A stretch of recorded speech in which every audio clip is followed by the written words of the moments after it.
Welcome back. और हम जो मौजूदा हालात में जानवरों की बीमारियां हैं, और हर साल बकरा ईद पे आपने ये नोटिस किया होगा कि कॉन्गो वायरस के हवाले से अवेयर किया जाता है, दीगर और बीमारियों के हवाले से अवेयर किया जाता है और लोगों को ये बताया जाता है कि कहाँ कौन सी बीमारियां ऐसी हैं जो जानवरों से इंसानों में मुंतकिल हो सकती हैं और आपको उसका ख्याल रखना है। फिर लंपी डिजीज़ जो है उसके बारे में हम काफ़ी अरसे से सुन रहे हैं। सो हमारे साथ इस वक्त हमारे जनरल फिजिशियन मौजूद हैं, डॉक्टर राशिद खानज़ादा। उनसे हम मालूम करेंगे कि इस वक्त की जानवरों की बीमारियां इंसानों को कैसे इम्पैक्ट कर सकती हैं। अस्सलाम वालेकुम डॉक्टर साहब। वालेकुम अस्सलाम। कैसे हैं आप? खैरियत से हैं? अल्हम्दुलिल्लाह।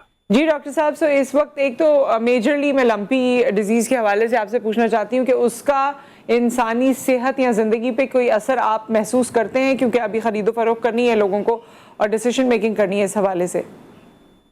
देखिए, असल में तो ये ज़ूनोटिक डिजीज है जी। कि इंसान ह्यूमंस को इम्पेक्ट नहीं करती, लेकिन इसके अलावा जो एक मेरा अपना पर्सनल क्लिनिकल एक्सपीरियंस है, मैं क्योंकि मेरी रेजिडेंस भी बिहाइंड ये जो मंडी है इसके है कराची में, तो हर बार ये मैं पिछले 15 साल का एक्सपीरियंस बता रहा हूँ कि हर बार जब भी ये जानवर कराची आते हैं तो हमारे लोग जो यहाँ कराची में रहने वाले या बड़े शहरों में रहने वाले, क्योंकि इन जानवरों से ज्यादा साथ या उनके साथ उनका वो रहा नहीं होता रिलेशन, तो उसकी वजह से कुछ ऐसे इन्फेक्शन हैं जो रेस्पिरेटरी ट्रैक्ट इन्फेक्शन कहलाते हैं, जो वायरल इन्फेक्शन होते हैं, वो बढ़ जाते हैं जब वो कराची में या बड़े शहरों के अंदर जानवर जाते हैं। और खास तौर पर जब बच्चे जाते हैं अपने माँ बाप के साथ, तो 2-3 चीजें एक साथ हो जाती हैं। एक तो उनके यहाँ मिट्टी ज्यादा होती है जी। दूसरा, जब बच्चा उसके हाथ फेरता है उसके ऊपर स्किन के ऊपर, तो आप देखेंगे एक बहुत बारीक सी मिट्टी उसके बालों से निकलती है, चाहे वो बकरा हो जी जी जी, चाहे वो जानवर हो, व्हाटएवर कुछ भी हो। सही। अच्छा, वो सब कुछ नजला जुकाम और गले खराब करना। एट प्रेजेंट भी आप देखिएगा कि अराउंड द इस मंडी जितना भी जो कराची का है, आप उन एरियाज के अंदर सर्वे कर लीजिए, उन सब के अंदर throat infection with high grade temperature, even के एक फैमिली के एक मेंबर को हो गया, वो कहीं से भी लेकर आ गया जी, और उसने पूरी फैमिली को लगा देना जी। सही। तो ये 2-3 चीजें हैं, इनका ख्याल करने की जरूरत है। अच्छा डॉक्टर साहब, यहाँ मेरा एक और सवाल है आपसे, तसी फरमाइएगा कि कॉन्गो वायरस के हवाले से भी हम हर साल सुनते हैं और इसमें 1-2 बार हमने खुद न्यूज़ ब्रेक की है कि लोगों की डेथ्स भी हुई हैं। तो ये वायरस जिस तरह हम जानवर पर हाथ फेरते हैं और फिर वो छोटी छोटी निट्स होती हैं शायद उसमें से, जो अगर आपकी बॉडी पर आ जाएं और आप उसे मसल दें तो उसके खून से मेरे ख्याल में वो ट्रांसफ़र होती है बीमारी आपको, और that somehow fatal for your health. ये कॉन्गो वायरस तो बहुत ही खतरनाक चीज है और इसकी तो फैटिलिटी बहुत ज्यादा है जी, और ये जानलेवा है जी, बिल्कुल जानलेवा है। ये तो बहुत ही ज्यादा, बहुत ही खतरनाक किस्म की एक चीज है। इसका आउटब्रेक अल्लाह ना करे हो जाए तो इसको तो संभाला भी नहीं जा सकता जी जी। तो डेफिनेटली इसका कॉन्टेक्ट से बहुत ज्यादा ताल्लुक है। आप देखिएगा कि अभी भी कोयटा के अंदर रिपोर्टिंग हो गई है, पेशावर की तरफ भी कॉन्गो वायरस आ गया है। ये होता इसी तरह से है, कांटेक्ट है। जब तक कांटेक्ट नहीं होगा आपका उस जानवर के लिए तो कुछ नहीं है, हाँ, लेकिन हमारे लिए है जी, हमारे लिए है। हम उस वायरस की वजह से वो जो ट्रांसमिट होता है थ्रू वो जो उसका एक जूं कह लें उसको आप जी जी, स्किन पर जो मौजूद होती है उसके थ्रू होता है, तो वो इंसानों को नहीं बख्शता। और सबसे मुसीबत ये है कि ये बहुत तेजी से फैलता है फिर। अच्छा, मुझे इसमें डॉक्टर साहब ये बताइए कि अब देखिए बकरा ईद आती है, एक फेस्टिविटी है, बच्चे भी हाथ लगाएंगे, बड़े भी, फिर वो जानवर को टहलाने भी ले जाते हैं। क्या हम जैसे मॉस्किटो रिपेलेंट मार्केट में मौजूद हैं उसको लगाने से कोई जान बख्शी हो सकती है? किस तरह का एहतियात करना है खुसूसी तौर पे कॉन्गो वायरस से? ये सबसे पहले तो वही बात है कि आप अगर जानवर कहीं से लेकर भी आते हैं, मेरे ख्याल में बच्चों को वहां ले जाने की जरूरत नहीं है, और जितना पॉसिबल हो कम से कम लोग जाएं।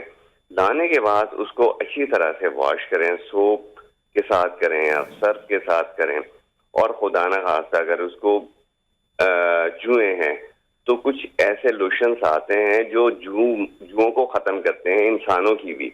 वो वाले आप उनकी बॉडी पे लगा सकते हैं और उसके बाद उसको आप टच कर सकते हैं। लेकिन जब तक उसके बालों के अंदर मिट्टी रहेगी, गर्द रहेगी, वो साफ सुथरा नहीं होगा, तो आप ऑन रिस्क हैं। वो किस जगह पे उसकी जूं छुपी हुई है और वो किस तरह इन्फेक्ट कर देगी, इसका कोई कुछ नहीं कह सकता। रिपेलेंट यूज करने से हमें कोई अफाका हो सकता है डॉक्टर साहब?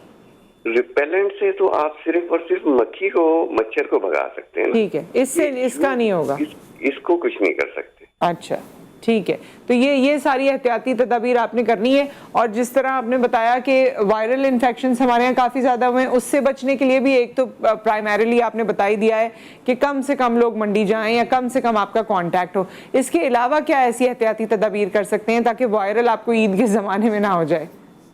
मेरी गवर्नमेंट से एक अपनी तरफ से एक क्लिनिकल बेस्ड एक एक्सपीरियंस की बेस पर मैं ये अपील करूंगा कि हमारी जो ये अब शहर के अंदर आ गई हैं, ये जो मंडियां लगती हैं, इसके अराउंड तकरीबन आबादियां हो चुकी हैं। तो आप इसको दूर ले जाइए, इतना दूर ले जाइए कि वहाँ के फ्यूम्स, वहाँ की हवाएं जो हैं, वहाँ की करीब करीब वाली आबादियां जो हैं, उनको इनफैक्ट कम से कम प्रॉब्लम ना कर सकें और ये वायरल इन्फेक्शन जो इतना ज्यादा फैला हुआ है इसको भी रोका जा सके। सही। विद दैट बहुत बहुत शुक्रिया डॉक्टर राशिद, आप हमारे साथ मौजूद रहे और आपने ये तमाम इंपॉर्टेंट बातें हमें बताई। बहुत बहुत शुक्रिया आपका। और ख़वातीन और हज़रात, जैसे कॉन्गो वायरस ये कोई नई चीज़ नहीं है, हर साल हम इसके बारे में सुनते हैं और इससे डॉक्टर साहब ने जिस तरह बताया ये फेटल है, जानलेवा है, तो आपको इसका ख्याल रखना है। खुदारा बच्चों का भी ख्याल रखिए। और ये छोटी छोटी नेट्स वही जूं की तरह होती हैं और ये आपको बहुत मुतासर करती हैं, जानवर को मुतासर नहीं करती। और ऐसे खुशी के मौके पे कोई खुदा न खास्ता ऐसी चीज़ हो जाए तो बहुत ही दिल अजीब हो जाता है। तो अपना भरपूर ख्याल रखिए। एक ब्रेक गालिबन हमारे पास आ गया है, सो ब्रेक के बाद जब हम वापस आते हैं तो हम आपकी एक और मेहमान से जो लाइव स्टॉक को ओवरऑल सिंध रीजन में देख रहे हैं, वो हमें क्या खबर देते हैं कि जितने जानवर हमारे पास सिंध में इस वक्त मौजूद हैं या इर्द गिर्द से आए हैं लंपी डिजीज़ के हवाले से या बड़े जानवर के हवाले से, अगर आप कुर्बानी करना चाहते हैं तो आप कितने सेफ जोन में हैं, इस पर हम बात करेंगे आफ्टर द ब्रेक।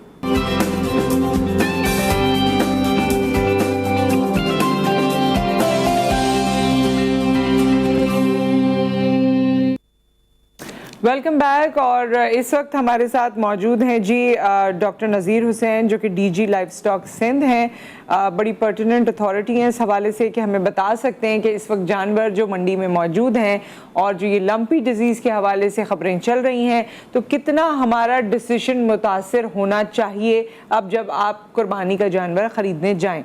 अस्सलाम वालेकुम डॉक्टर साहब। वालेकुम सलाम। कैसे हैं आप? खैरियत से हैं? अल्हम्दुलिल्लाह जी।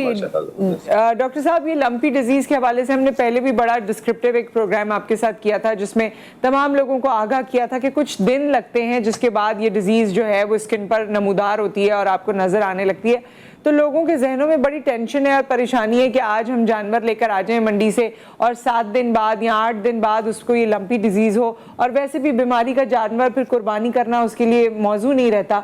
तो क्या एडवाइस करना चाहेंगे उन तमाम लोगों को जो खरीदारी कर रहे हैं कुर्बानी के जानवर की? सबसे पहली बात मैं सबको ये कहूंगा कि आप कुर्बानी के जानवर खूब लें। कुर्बानी का जानवर आज भी उतना ही सेहतमंद है जितना पहले था। और सिंध के हवाले से मैं बताता चलूं कि कम से कम आपको याद होगा कि हमने और सिंध ने इस पूरी कैंपेन में पहल की थी कि इस डिजीज को कंट्रोल किया जाए जी। और माशाल्लाह हम बहुत अच्छे अंदाज से इसको कंट्रोल कर चुके हैं सिंध के अंदर। अच्छा। और बाकी जो जगहों से जो जानवर आ रहा है और सूबों से, उसके लिए हमने कोई 6 पॉइंट्स बनाई हैं। एक हमारी पॉइंट है घोटकी के साथ जो बॉर्डर पंजाब का मिलता है, वहां पे हर ट्रालर को, हर ट्रक को चेक करके फिर अलो किया जा रहा है। सही। उसके बाद फिर एक हमारी है कंदकोट पे कश्मीर के साथ जो राजनपुर के साथ वहां पे कनेक्ट है। फिर एक हमारी चेक पोस्ट है अपने जैकबाद के साथ, जाफराबाद के साथ, बलूचिस्तान के साथ। एक हमारी हब पे है, एक हमारी काठोड़ पे, एक एटर कॉलोनी से पहले। फिर कुछ लोग जो है ना वो मोटरवे के थ्रू आ रहे थे सक्खर में, तो हमने एक कनेक्शन जो है ना ये चेक पोस्ट जो है वो सक्खर में भी कायम कर दी। और जहां पे भी डिस्ट्रिक्ट एडमिनिस्ट्रेशन ने जहां पे हमने रिक्वेस्ट किया, हमने अपने डॉक्टर्स और एक्सपर्ट्स वहां पे मुहैया किए हैं। तो क्या, लेकिन ये जो दूसरी जगहों से डॉक्टर साहब आपने बताया, दूसरी जगहों से जो मुख्तलिफ पॉइंट्स आपने बनाए वहां पर जानवर मौजूद हैं, लेकिन क्या ये बीमारियों से पाक हैं? क्या लंपी डिजीज इसमें खदशा नहीं है इनका, ये जो जानवर आए हैं दूसरी जगहों से? सबसे पहली बात है कि लंपी से हमें इतना डरना नहीं चाहिए, क्योंकि देखें लंपी कोई एक साल हो गए इस बीमारी को।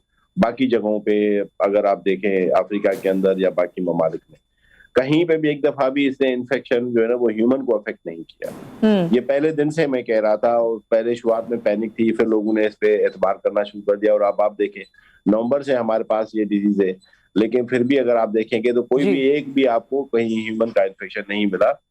तो एक तो डरने की बात नहीं है। दूसरी बात यह है कि जानवर वो छोड़ा जा रहा है जो लंपी से फ्री है, या लंपी से रिकवर हो चुका है, या लंपी से वैक्सीन है। जब जानवर वैक्सीनेटेड है, वो इम्यूनिटी उसके अंदर डेवलप हो गई है, तो भले 5 दिन गुजरे या 7 दिन गुजरे या 10 दिन गुजरे, वो फिर प्रोटेक्टेड होता है। और जो रिकवर है, आपके ख्याल में ऐसा कोई प्रॉब्लम नहीं है लंपी वाला अभी, और अगर किसी को बड़ा जानवर भी लेना है तो कोई ऐसी इशू नहीं है? बिल्कुल ऐसा इशू नहीं है, और इसको खूब लें। और अगर मैं आपको बताता चलूं कि इनकी हद तक तो हम कंट्रोल कर चुके हैं ना। जो 4000 इन्फेक्शन था, अब वो 20-25 इन्फेक्शन वो भी दूर अफ्तादा इलाकों में। हमने जितने भी कुर्बानी के जानवर जितने भी लोग तैयार कर रहे थे, सबसे प्रायोरिटी हमने उनको दी। आज से 2 माह पहले जैसे ही अप्रैल में हमारे पास वैक्सीन आ गई, तो हमने प्रायोरिटी दी कि भाई जो लोग कुर्बानी के लिए जानवर तैयार कर रहे हैं, सबसे पहले वो वैक्सीन करा लें, और जो ब्रीडिंग के लिए था वो ब्रीडर्स भी जो है ना वो कंट्रोल करा लें। तो ये दोनों काम हमने शुरुआत में किए थे। इस वजह से हम बहुत बेहतर पोजीशन में पाकिस्तान। आपके ख्याल में ऐसा कोई ऐसा इशू नहीं है? अगर कोई गाय की खरीदारी करता है कुर्बानी के लिए तो ऐसे कोई मसला नहीं है। ठीक है डॉक्टर साहब, दूसरी बात मैंने पिछली, अगर खुदा न खासा मैं ऐड करता चलूं, अगर कहीं पे कोई आपको ये इन्फेक्शन है या कोई और भी हो जाए, तो हमारी कोई 24 जो है ना वहाँ पे क्लिनिक्स और हॉस्पिटल कराची के हद तक तो मौजूद है। बाकी हर अजला के अंदर हमारी जो है ना वो मुख्तलिफ तादाद में होती है। आप जितने भी गवर्नमेंट के वेटनरी डॉक्टर हैं, हम उनको कॉल करें, आप उनसे सर्विस ले सकते हैं। और मैं आपको, लेकिन यहाँ दीनी मसला भी आ जाता है ना डॉक्टर साहब, के अगर जानवर बीमार हो जाए तो फिर उसकी कुर्बानी उस तरह नहीं हो सकती। तो ये दीनी मसला भी आ जाता है, जिसकी वजह से लोग थोड़ा परेशान होते हैं कि जानवर सेहतमंद हो, आगे आने वाले दिनों में ऐसी कोई चीज ना हो जाए। ये वाली चीज़ भी है। खैर, इसको हम नेक्स्ट आवर में क्लैरिफाई करने की कोशिश भी करेंगे। इस कॉन्गो वायरस के हवाले से भी डॉक्टर साहब कुछ देर पहले भी हमारे जनरल फिजिशियन हमारे साथ मौजूद थे और मैंने उनसे दरियाफ्त किया था, लेकिन कॉन्गो वायरस के हवाले से आप भी कोई हमें आगाही देना चाहते हैं? क्योंकि ये बड़ा सीरियस वायरस है और अगर इंसानों तक पहुंच जाए तो फिर ये जानलेवा साबित होता है।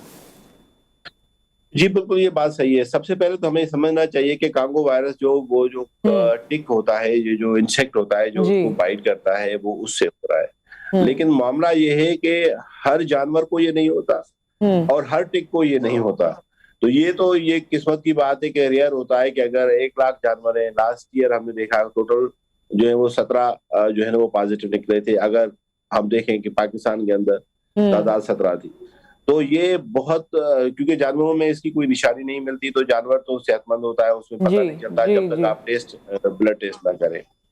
ह्यूमन में डायरेक्टली कोई कंटेजियस नहीं है कि ये उड़ के आएगा या वो बाइट करेगा। ये सिर्फ और सिर्फ वही इंसेक्ट है अगर वो बाइट करता है। दूसरा, अगर आप जानवर ज़बह करते हैं और उसका ब्लड खून बाहर आता है और आपके हाथ में कोई कट लगा हुआ हो या कहीं से जिस्म में एंट्री पॉइंट के लिए कोई जख्म है, वो कच्चे गोश्त को या जो खून है उसको आप हाथ ना लगाएं।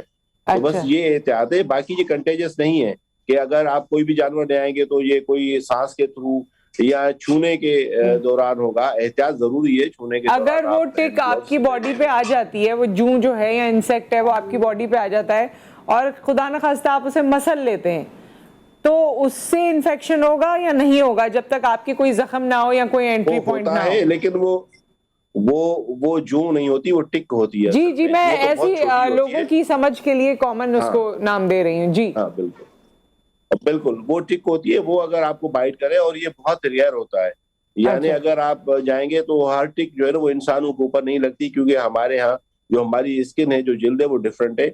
एक्सीडेंटल कहीं पे कोई हो सकता है, लेकिन वो बहुत रेयर केसेस है, तो हमें डरने की जरूरत नहीं है इतना। लेकिन हाँ, फुल आस्तीन के साथ जो कपड़े हैं वो पहनने, और आप कोशिश करें कि पाँव या जो हमारी टांगे हैं वो नीचे खुली न रहे। रीजन उसका ये है कि वो वहां पे जंप लगा के आपके ऊपर टिका सकती है, तो इस वजह से। बाकी उसको साफ सुथरा रखेंगे, मिसाल के तौर पे टिक को निकालने के लिए भी एक टेक्निक है। जी। अगर उसका मुंह न फंस जाए तो इसी वजह से उसको गोल घुमा के हम जिस तरह वो नट को खोलते हैं, इसी तरह अगर कोई नजर आ जाए तो उसको हाथ पे ग्लोव्स पहन के नट की तरह उसको टर्न करके एंटी क्लॉकवाइज और फिर बाहर निकाल लें। तो वो अच्छा। एक दफा निकल गई तो उसके बाद ये नहीं होती। तो इंसानों के ऊपर बहुत एक्सीडेंटल जो है ना, वो बहुत रेयर असर होता चांसेस है। है कि ये ठीक। मुंतकिल हो सकती है। और इस वजह से हमें डरने की जरूरत नहीं है, खूब आप जानवर लें। हाँ, ये जरूर बात है कि आजकल लोग भी एहतियात कर रहे हैं, और फिर ये है कि जानवरों के अंदर जो बीमारियां हैं वो मुंतकिल होने के चांसेस भी बढ़ गए हैं। तो इस वजह से आजकल दुनिया के अंदर वन हेल्थ का स्लोगन चल रहा है कि जी। अगर आपको इंसानों की सेहत को बरकरार रखना है तो आपको जानवरों की सेहत बरकरार रखें।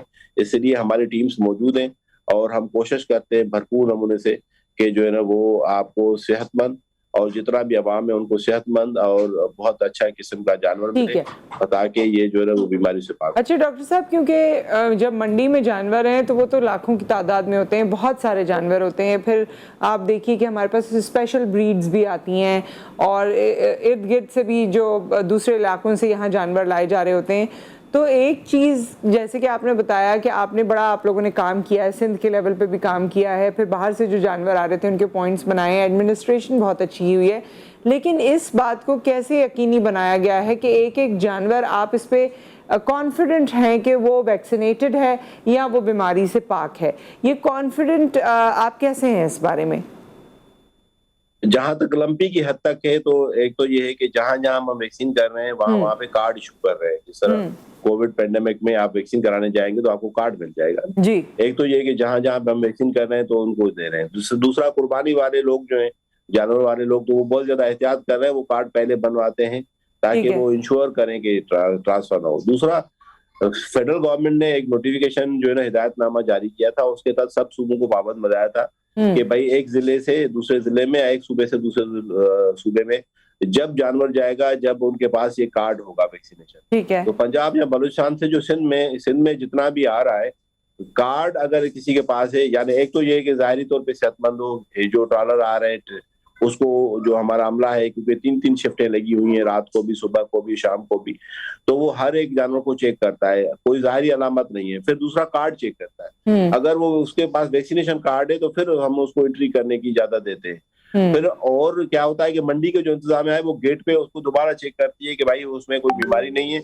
नंबर 2, ये कोई भी नहीं चाहेगा ना, मंडी मालिक जो भी ऑर्गेनाइज कर रहे हैं, क्योंकि ये मंडियां लोकल गवर्नमेंट के तहत, एजेंसीज के तहत आती हैं, तो वो दोबारा चेक करते हैं और फिर कार्ड को देखते हैं। अगर कार्ड किसी अथोराइज वेटरनरी ऑफिसर ने या गवर्नमेंट ने इशू किया है तो फिर उस जानवर को अलो किया जाता है मंडी में, वरना हर बंदा हर जानवर नहीं लेके आ सकता। अच्छा डॉक्टर साहब, मैंने ऐसा भी सुना कि वो लोग जिन्होंने घर में जानवर पाल रखा है और उसका कोई ऐसा कांटेक्ट नहीं हुआ, कोई मंडी का कांटेक्ट नहीं हुआ, कोई ऐसा एक्सपीरियंस नहीं हुआ, उसको भी लंपी डिजीज हो गई, और फिर कहने वालों ने ये कहा कि ये वायरस जो है हवा में है, ये बस लग जाता है। तो क्या ये इसी तरह से है, क्योंकि घर में पलने वाले जानवर भी इससे मुतासिर हुए हैं चंद? हाँ, ये बिल्कुल आप सही कह रही हैं, घर में पलने वाला भी मुतासिर हो सकता है, क्योंकि ये लंपी स्किन डिजीज जो है वो फैल रही है मच्छर के थ्रू। तो मच्छर तो कहीं भी आ सकता है, वो आप घर में पाले या बाड़े में पाले या कहीं दूर अफ्तादा जगहों पे पाले, तो इस वजह से वहां पे आया था। उन लोगों ने ये समझा कि भाई हम घर में पाल रहे हैं, तो शुरुआत में उन्होंने समझा ये कि भाई वैक्सीन ना कराए हमें, और हमें भी ये था कि हमारे पास वो रजिस्टर्ड लोग नहीं है, बाहर होते फार्मर होते। तो क्योंकि कराची में एक ट्रेंड चला है जो हम लोकल एडमिनिस्ट्रेशन को लास्ट ईयर भी हम कह चुके हैं कि ये खत्म करें। तो लोग क्या करते हैं, अपने घरों के छतों के ऊपर जानवर पाल रहे हैं, और उसमें ये होता है कि ये बहुत खतरनाक है, ये ना करें, ये जानवरों के लिए भी सही नहीं है और इंसान की सेहत के लिए सही नहीं है। आपके घर जो बने हुए हैं उसके छतों पे अगर आप पालेंगे तो अगर कोई कल बीमारी आ जाती है, कोई मसला हो जाता है, तो फिर वेटरनरी डॉक्टर या लाइव स्टॉक महकमा जो है उसको कैसे पता चलेगा कि यहाँ पे जानवर, तो हमें ऐसी एहतियाती तदाबीर करें। तो वहां पे जिन लोगों ने ये समझा कि हम घर में पाल रहे नहीं आएगा, तो मच्छर तो कहीं भी आ सकता है, इस वजह से वहां पे आ गया। लेकिन हम सबको दावत देते हैं कि जिनके पास जानवर हैं, अगर उसके पास अभी भी वैक्सीन नहीं है, आप देखिए सिंध गवर्नमेंट कहाँ कांटेक्ट करना है उसको, जहाँ पे ये जिनके पास जानवर हैं और वैक्सीनेटेड नहीं है या घर में पाले हैं उन्होंने, उनको कहाँ राब्ता करना होगा? देखिए, हमारे मुख्तलिफ अस्पताल है, आप लॉटी में देखें, मलीर में देखें, आप सबसे बड़ी हमारी अस्पताल और राब्ते के लिए वो रेडियो पाकिस्तान के साथ जो हमारा सदर में मेन रोड पे वहां पे सिंध हुकूमत वाहिद हुकूमत थी जिन्होंने लंपी की वैक्सीन इंपोर्ट की। हम 40 लाख डोज इंपोर्ट कर चुके हैं, 90 लाख हमारे पास काओ थी। तो हम अभी भी हमारे पास ये 12 फ्री लाख ऑफ जो कॉस्ट डोज है वो वैक्सीन पड़े है हुए जो हैं। आप लगाते हैं, फ्री ऑफ कॉस्ट वैक्सीन है ना जानवरों सिर्फ की। ये वैक्सीन, सिंध गवर्नमेंट जितनी भी वैक्सीन और ट्रीटमेंट है हम फ्री ऑफ कॉस्ट लगाते हैं।